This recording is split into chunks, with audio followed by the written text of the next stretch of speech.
everybody, and welcome. And I am absolutely chuffed to have with me today Dan Firth. How are you, Dan? I'm very well, thank you. Thank you for having me. Been looking forward to this. Wow, that's you started it off right. Always butter me up with those nice things, and you go. It's not like I go into this in a Paxman-esque interrogation anyway. But thanks, I will go easy now. Thank And you. we're delighted to have you guys bid on board. Dan, I'm going to be very interested talking to you over the course of the next 20, 30 minutes here to understand what you're doing and crucially how you're helping out other agents. I always, since I read best practice how to do webinars, which I probably should have done 5 years ago, I've been taught to give a little bit of teaser here, and so that people stay tuned, of course, rather than bouncing in and out. And I think it's fair to say that one of the stats that you're going to be sharing with us later about one of the largest clients is pretty compelling about the ability for people to earn, isn't it? And the conversion rates. Yeah, it is. It is. We're really pleased to work with all of our clients, but one in particular is a big client for us, and was one of our first clients. And to be able to sit now and say that we've grown their business considerably in the first quarter of the year with less referrals than they gave their previous auction provider last year is something we're really proud of. So Well, we well, can let's dive more we, into we've we've teased that out there, but that. let's get into the crux of it. So, look, what the title of the webinar today is: offer your clients more choice with Bid. Just give us a really brief elevator pitch there for what Bid actually does at the moment, and then we'll get into the detail. Yeah, well, it's a very simple name, bid. So if people haven't worked it out, we are one of our products is auction. So we're a provider of modern method of auction. But it's very easy for me to say this, but we're more than that. There are some fantastic auction providers out there, some huge organisations that have been going for a long time. And I was asked in a client meeting a few weeks ago, what's the difference between your auction and their auction? And I said back to them, well, that's a little bit like me saying to you as an estate agent, what's the difference between your estate agent and the other one, because clearly you're all the same. Selling a house is selling a Yeah, house. just touch. Yeah. Actually, it's about how you work with your clients that's fundamentally different. And that was, Bid was born to work with clients in a slightly different way. So more of a consultant rather than a provider. And you'll see in a lot of our marketing, we talk about being a partner, not a provider. Yeah. That's exactly what we are. We want to give estate agents all the benefits of having a alternative methods of sale, but Yeah. with us doing all the heavy lifting and sitting in the background. It's not about bid. So It's funny, isn't it? We are very lazy as human beings for we get very prickly about being accused, all estate agents are all the same, or my little world's smallest violin, all you prop tech suppliers are all the same. Uh, but when we have that targeted against ourselves, we know that's not true, don't we? But we can be quite lazy when we say all solicitors are like that, or all those other ones there. And I think that's a really key point there, is to make the point that obviously it's not the case. I no, think the auctions are second auctions. angle, sorry, go on. Sorry, yeah, auctions are auctions, aren't they? An auction is an auction. Create competition, get people to bid, secure the sale. It's about how you interact with and the relationship with the people that are providing you with those customers that's important. I think the second part there, Dan, in terms of what we're talking about as well, is you said it there. It's a slightly different way, but I've made the point is, well, in every business I've been in, I've always strived to want to be seen as a partner rather than just a supplier too.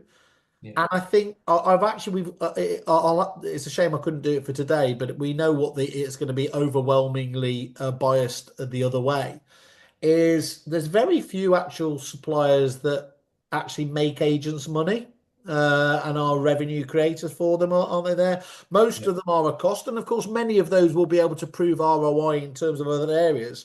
But bid is one of those ones that you can sit quite happily when you're doing the job right, can't you? And whether you do those big comedy checks that I absolutely adore in terms of handing them over there, you're firmly on the side of the agent, aren't you? Yeah, we what we don't need to say is, just one more listing pays for it. We don't need to say that, because actually everything is just giving back in terms of revenue straight back into the estate agent, and it is powerful. When we sit at the start of the month and we do the self-billed invoices and we pay estate agents, then you look at it and that revenue is going straight to their bottom line, Yeah. and it's hugely powerful. I'm so pleased you took the piss there out of the one more listing, and I'll tell you why, and it'll come back. We haven't actually announced it out yet, but you've kind of got an exclusive on this. Is we're doing the Kerfuffle conference in July, and me and David Mintz were thinking, could we, should we? And we've actually gone for we're going to call it the One More Listing Conference because I think it's dead funny, isn't it? It's like because it's become such a almost a bit of a joke that people do as suppliers approach it from that angle. The Yeah, problem is it has created a bit of a headache for both agents and suppliers in that suppliers are really conscious that that agents feel this way and they're going to roll their eyes, but they've almost stopped making the ROI argument, don't they, on that basis? And yeah, that's not a good place, is it? Now, you need to be able to do it and you need to be able to do it seriously with metrics and case studies and everything else. But what our conference is going to be about is we're taking that back, because many of these services, and it'll be the same for someone like you, is it's not a case of, actually one more listing would be actually a bit disappointing. Winning loads more listings, and indeed where you're able to help out in terms of the cash flow and turning the pipeline so much more effectively. That's where one of the biggest issues for estate agencies today. So that's where I'm really excited to get into now. So give us an idea. You've given us an overview there of what bid is, but what was the idea behind bid? What was the vision? yeah. The vision was, I don't want to keep circling back to it, was to have really good relationships with estate agents to help them offer customers more choice. But, Yeah. a lot of estate agents now will work with an auction provider and have it in the back pocket or the tool bag as they'll describe it. But I don't think they use it to its best potential. Everyone will be familiar with the power of three, of being able to offer three different options, and that's what we want estate agents to do. We want estate agents to sit with customers, really get to know them. And I don't mean just get to know them in terms of why they're selling, like really dig deep in terms of what's the true motivation for that sale, and then give them a method of sale that's actually right for them, Yeah. rather than just having this one size fits all auction proposition, private treaty proposition, or if something smacks them in the face as an auction, oh, I'll stick that over to the, everyone will have heard the phrase, I'll stick it in the auction. Yeah. Um, I'll stick it in the Yeah, auction. that perception was always really weird. I mean, look, it's changed massively, hasn't it? But there was a perception even just a few years ago. Auctions were just for dilapidated, crap holes, if that is the phrase, or Yeah. the top end, wasn't it? The castles and everything else there. And it's taking a while. I mean, it's a bit unfair to put you on the spot here, Dan. But just do you know offhand what percentage of sales in the UK are done around auction Yeah, at the moment? it's if you use last year's stats, it's about 2.5%. It's less than 3%. So, Wow, so there's still. if you sort of a million transactions, give or take, there were sort of just under 3% of those So have we're been done. nowhere near any kind of glass ceiling there, are we, in terms of where it's going to? Yeah. No, and I think that's where the sort of the 2-3%. It's been there for quite a while. It's growing. It is growing, but not hugely nationwide. It's growing, in small pockets where estate agents are really seeing the potential of it. And my belief now, based on some of the numbers that we're working with, is that you should be looking at around 10% of your overall listings being sold Okay. by an alternative method. I think if you thought of it like this, for every 10 valuations you go to, would there be one seller that was a bit more motivated by time and security than potentially the value? I think 1 in 10 is probably a fair assumption. Well, we're going to come back to that 10% because that will be really interesting around this pipeline turnover as well later on and what effect that would have there. They always say, obviously, start with a positive. So I'm going to go straight for a negative there. Who, who isn't auctions right for? Is there a demographic that it isn't right for, Yeah, or the only people it's not right for are the unmotivated seller, or the seller that maybe says, and we'll have all heard this as estate I mean agents. tire kickers? Or if it sells, it sells. If it Yeah, sells, it yeah. sells. They're the people that aren't for an alternative method. They're the people that should definitely stay in the private treaty lane. Maybe they're saying, look, I'll only move if I get this money, and the estate is looking at it and going, that's a bit iffy. I'm not sure you're going to get that, and you definitely won't get it at auction. Private treaty. I've got to be very careful here because I do know that Mum is one of our loyal watchers. She'll probably inquire on this, not really understanding what she's doing. But I have two reasons that I get quite annoyed with them. First of all, she voted for Brexit, but secondly, secondly, she was telling me the other day they're thinking about selling, and you know that classic. Oh, we know what our home is worth, and we're willing to just sit on the market for ages. I was like, you are the absolute antipathy of what what most agents want and need. Yeah, and most estate agents wouldn't refer your mom to us based on that. But Oh if they yeah, did, too right. we would be the gatekeeper of that anyway, to be able to talk to them really about, is this really right for you? The worst thing you can do actually is sign a seller up to auction or secure sale if they're not right for it, because it ultimately will come back and bite them in the backside, and it will harm their long-term selling strategy if it's not right for them. John McGrath, the famous Aussie agent, obviously, and those guys nail auctions or auctions as they call them better than anyone else down that East Coast. And actually, it's quite interesting is talking to Marshall White, that's one of Melbourne's best agents.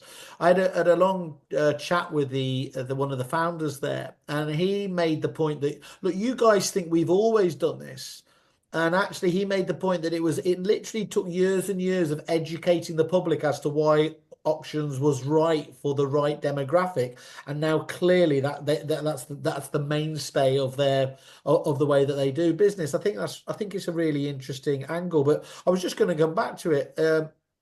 John McGraw always made the point that a listing is a liability on the point it's sold. I don't have the metrics, although I suspect that somebody like Simon Ledbetter or Peter Knight might do. Is be really interesting to understand what cost there is for launching and listing a property, isn't there, without it selling? Because Yeah. that's what we're talking about here, isn't it? So much of the time, as if it, if it's on your books. Without excelling and without going on to exchange. I mean, Yeah. that's a lot of people, a lot of agents I meet with will talk to me about their fantastic sell rate. It's, 70, 80% of everything that we sell. But then when you dig down, they're actually only exchanging on 50, 55%. Yeah. Bonkers. Yeah, absolutely. That's right. Right. So talk me through then, what there's obviously other well-known auctions providers out there. What's in the way that all agents, as we were just talking about, all the same here? What differentiates you? Yeah, look, really, I think there's three things I'll touch on. One, the first one, I think, which is the most important to us, and that is us and it's our team, because People. it's the team that build the relationship. Without the relationship with the estate agent, there are no referrals. Without no referrals, there are no sales. Yeah. So you have to really get to know your estate agent and become a real extension of their team.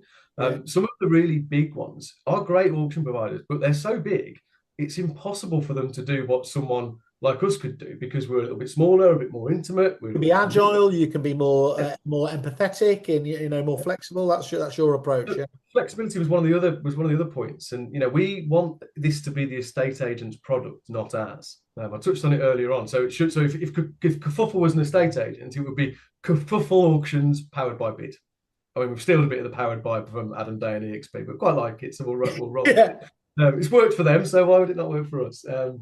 So we want it to be their brand. So we'll help with the marketing, we'll help create that brand, and we will sit in the background. But also when it comes to fee structures, it shouldn't be up to us to tell you what the fee structure should be. We'll have a guide and we should say this is what we think it should be, but actually this is what we think you should charge a seller, and this is what we think we should charge a buyer. And ultimately that will increase your fee value. So flexibility based on the estate agent is really important. And then having two methods of sale from us plus Yeah. private treaty powers that powered by three, whereas most auction providers will just have auction. Got you. So then they stand. So we've got the two, which I'm sure we'll dig into Yeah. secure sale a bit more. Well, we're going to do that. Before we do, let's just wait for the audience to stop laughing at the idea that Kerfuffle launches an estate agency, because I think they would all.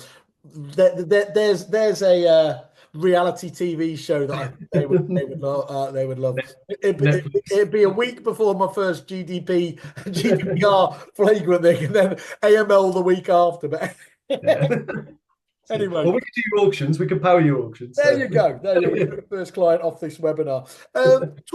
So I've heard the phrase secure sale, and famously, a simple Simon is something that actually resonates particularly well. Talk to us about secure sale. Just explain.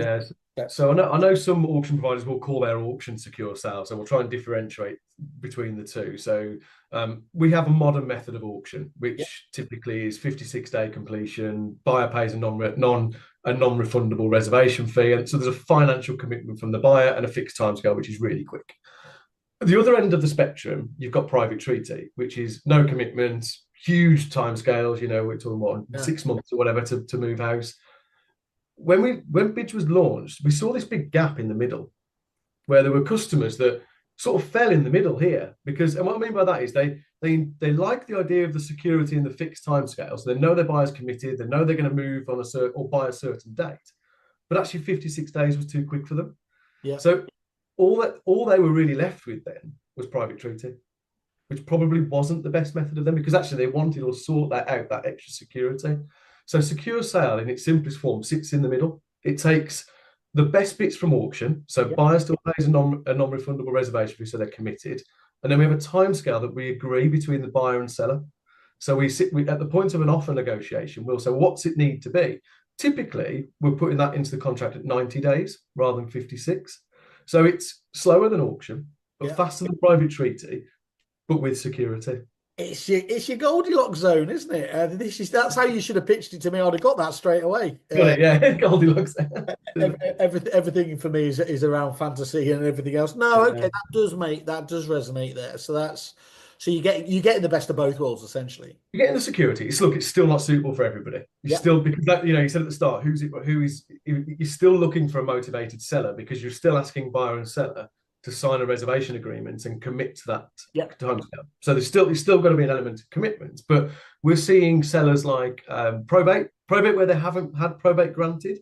Yep. So they've applied for it, but it's going to be, well, who knows how long it's going to be. We wouldn't sign a seller up to a modern auction if they hadn't got probate granted because you're putting the seller at risk then of not being able to complete within the 56 days. So we see a lot of probate not granted going down the secure sale route. We see a lot of maybe rental properties that are coming up to the end of tenancies where 56 days might be a bit quick, but they want to sell it. But we're also seeing the higher end of the market really like the term. So one of our estate agents operates in the upper quartile, and they do very well with saying to a seller selling £1 million house in the Midlands, look, we don't want tire kickers. We want someone that's serious. Want to go for it. Yeah, that's because it's your reputation on the line, isn't it there? So we've bounced around a few of the different options there. Again, how do you communicate this? This is all part of the onboarding process that you'll talk to the teams and let them know how to present this and what to look out for and which ones aren't right for the specific. So I'll keep coming back to the partnership bit. We don't need our estate agents to be experts in auctions or secure sales. We just need them to be able to spot the opportunity. So a lot of our work, training, coaching goes into be able to spot the opportunity and have the simplest of conversation with the seller. We don't want them to talk about it in too much detail and give the wrong advice or get it wrong. I said to someone, it's a little bit like booking mortgage appointments. Every estate agent in the land books mortgage appointments, but they don't talk about interest rates typically. They don't talk about what they'll do is say, you need a mortgage. I've got a mortgage advisor. Let me book you in. And that's what we want them to do. So there's two bits to the question. One, our role in the relationship is to really, and I mean seriously, help them identify the opportunity, the right kind of stuff. So we get really close to the agents, get into the branches, that sort of stuff. But then also educate them to not overcomplicate it and let us talk to the seller. Because what we typically find is a seller will open up more to us than they will their estate agent. Yeah, I get that. Got a relationship with their estate agent. The estate agent's got some preconceptions. We've got none of that, so we can ask lots of questions and get more honest answers. And then we can say to them, out of the three options, this one's best for you. And look, I was going to say, ultimately as well, it can become quite difficult, not least because of the vendor themselves with their slightly aspirational views, let's say, about the valuation price and everything else there. So they will instinctively, put that blame back onto the agent, even if it was them who pushed for it there. So, sometimes that can be quite a delicate relationship. And that's where I could understand someone like you as ostensibly as another party there, another sounding board can be really useful. It's just that power of being able to ask more questions with no preconceptions, no assumptions, and sellers opening up a little bit. The stuff we uncover is incredible. Where maybe a property's already on the market with an estate agent, and it turns out when we speak to them, they're 4 or 5 weeks away from being repossessed, or they're a few weeks away from a really disastrous interest rate hike or something like that. So, but they don't want to talk to their estate agent about it because they've got a relationship. But when our team says, look, just talk to me about what this needs to do to work. Like, what do you need? How do we fix this problem? they'll be Yeah. more honest. So, Lovely. Talk to me about the buyer fee. Does that ever cause problems? it depends how you explain it. Okay. I think if you, and again, that's why we don't want estate agents to overcomplicate stuff. I think one of the preconceptions from estate agents is that buyers will be reluctant to pay a fee. And if that's in their head, then they don't talk about it with confidence. For example, I was in a branch a few weeks ago and I heard someone answer the phone. It was for an auction property. They wanted to view it. And before they booked a viewing, the words were something like, "You do know this is an auction property, don't you? And you'll have to pay a fee." Yeah. So it That's came out really negatively. Whereas actually the opposite to that is like, great, this is an auction property, there's gonna be loads of yeah. competition. Let's get you booked in. It's getting the bias going the right way, isn't it? Because famously, you're gonna, if you communicate that out, they're gonna hear that whether it's a positive or a negative, whichever way it goes. But the only reason the estate agent did that, because in their head they'd almost created this problem that this Yeah. buyer won't want to pay a fee. Whereas actually, when you break it down, there's some real benefits to buyers through these because we talk a lot about buyers pulling out, but actually sellers pull out as well. Yeah. So we talk to loads of buyers where they've lost a property because the seller has changed their mind. Yeah. So but there are benefits to buyers as well. So typically, yes, we'll talk about the benefits to them. But also there's looking at the value of the property. So if there is a discount in that property because it's gone through the auction route because they want a faster completion, that will be offset in the buyer's fee anyway. So you might be paying a £7,000 buyer fee, but you're probably getting the property a little bit cheaper. So you're getting something for your money. So, Yeah, that makes sense. And but is the confidence to explain it in the right way? And that's where again, working with them on an ongoing basis. If there is that lack of confidence in getting it across, you can work with those people to make sure that they're in the right place, to be able to take the questions and pitch it properly. Exactly. Yeah. Yeah. Or bid, as would be a brilliant name for a company. Yeah. Make it a. So I was going to ask you, why would an agency want to offer the three methods of sale? And I'm going to just jump ahead and sort of answer it myself. Is I suppose why they might not want to is obviously about that, if there is a lack of clarity from the team there. But otherwise, it's just an obvious one, isn't it? By having those three different options there, you're going to appeal to a much bigger demographic and let essentially the potential client have what they want, isn't it? Is there anything else we need to? Yeah, look, I think I've been actually quite surprised how many estate agents don't offer an alternative method, which for me I think is bonkers in today's market. I think Yeah. we've got with it taking we're talking 6 months to sell a house and complete Yeah. on it, fall through rates at close to 30%, and that's not good for a business, let alone the customer. It's not good for a business. So If you were looking at if you were to ignore everything else and somebody described the industry to you and spoke about those demographics, yeah, you wouldn't be racing to it in a Dragon's Den style pitch, would you? it's bonkers, isn't it? Yeah, to say, look, you spend all that money putting the house on the market, it's going to take you another 5 months. You only sell it, then it's going to take another 5 months to get it through, and you might then get paid.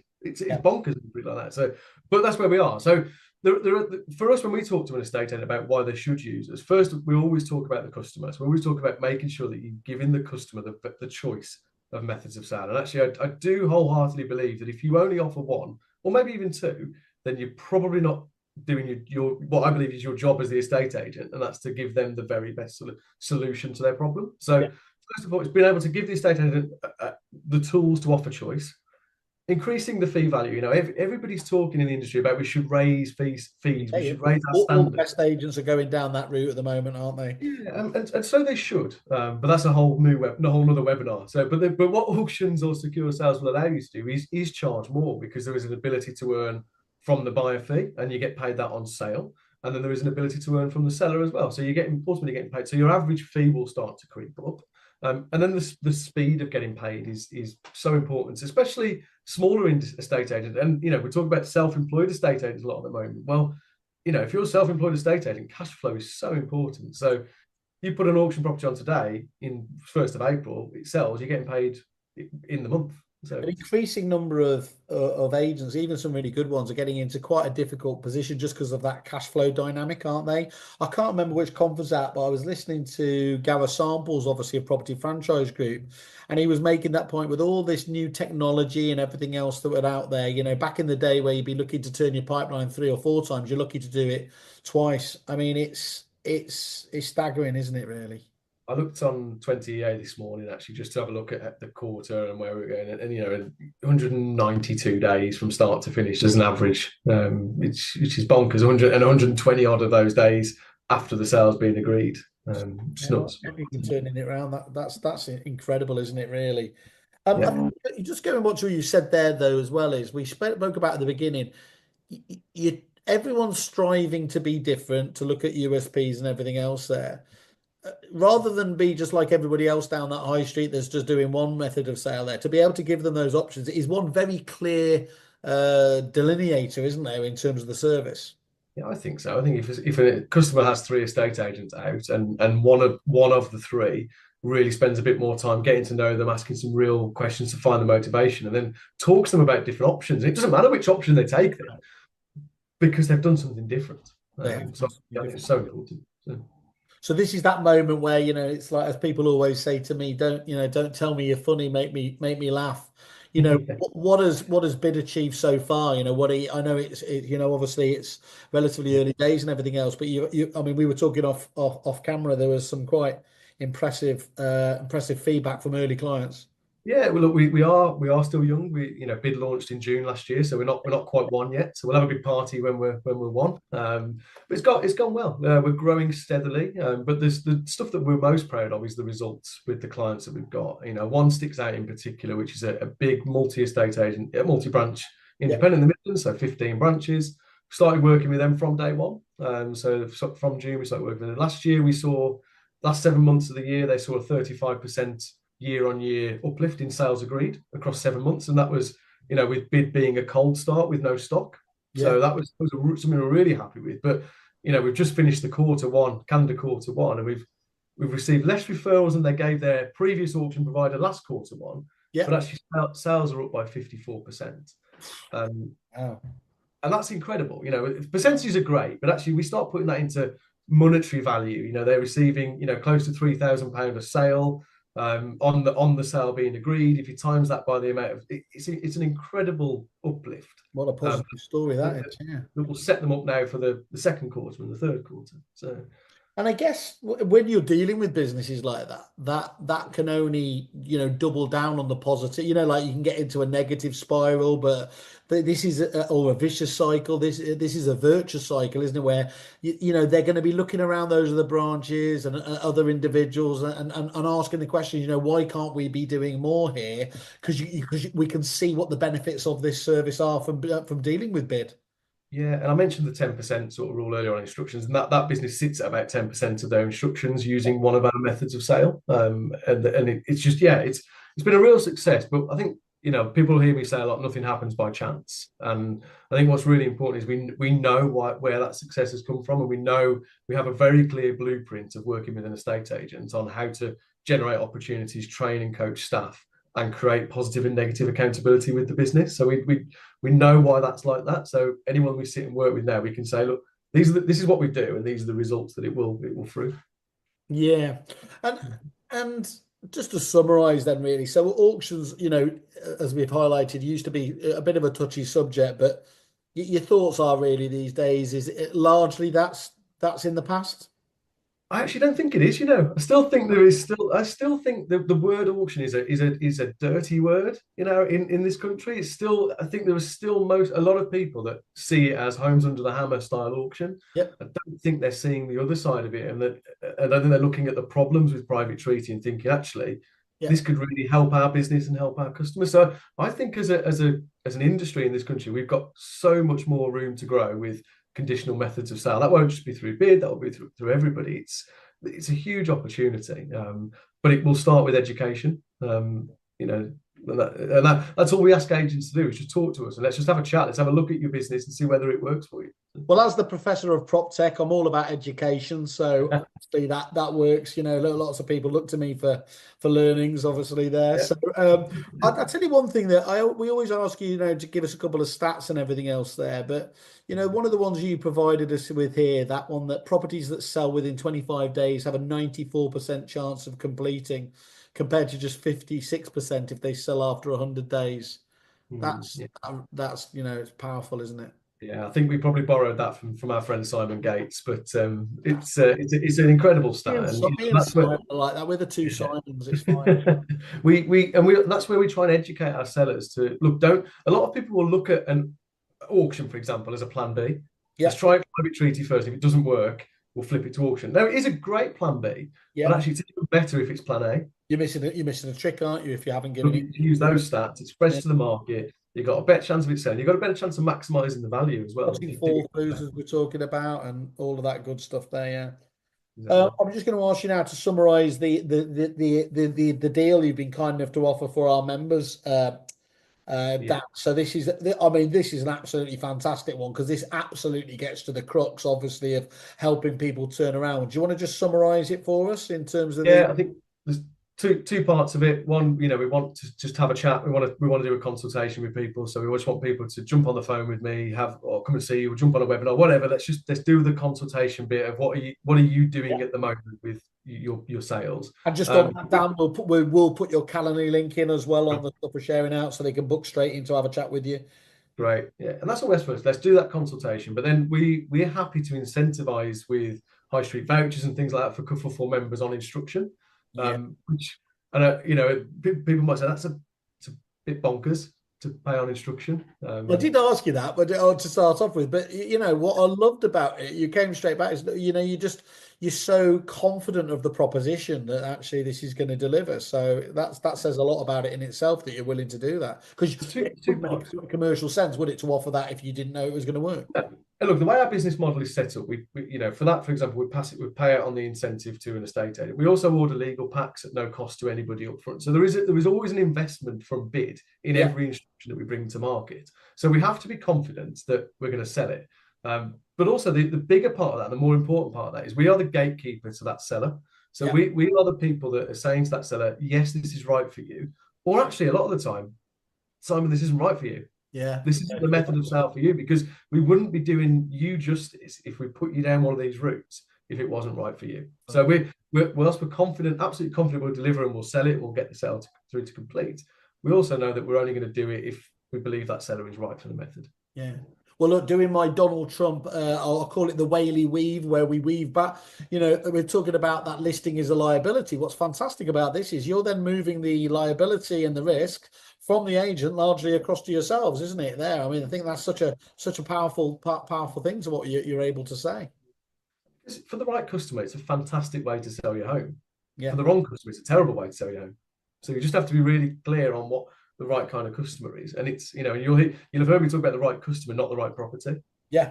It's about the customer, not the property. Well, Fab, look, I can't be more excited to learn about, from some of your clients as well over the coming weeks and months there. And obviously, wish you the absolute best in it. Any other final comments for it or? No, it's just that look, talk to us. Whether you don't offer this at the moment, talk to us, see whether we can get it into your business very quickly. If you're working with another provider, it doesn't harm just to have a look at, are you putting 10% of your listings through? Would a third method of sale help you? Let's talk about it. And I could back. You're a nice fella. You don't bite. You're the acceptable face of suppliers. As I said, you're a partner to these businesses. So, fellas and indeed ladies, pick up the phone, pick up the jump on a call with Dan and find out what's possible. Well, for today, Dan, couldn't thank you anymore. Have a look at Bid. Have a look on the landing page. Look at that deal again in more detail. And thank you so much for taking the time out to explain it to me, Dan. Thank you for having me. Really enjoyed it. Cheers. Brilliant.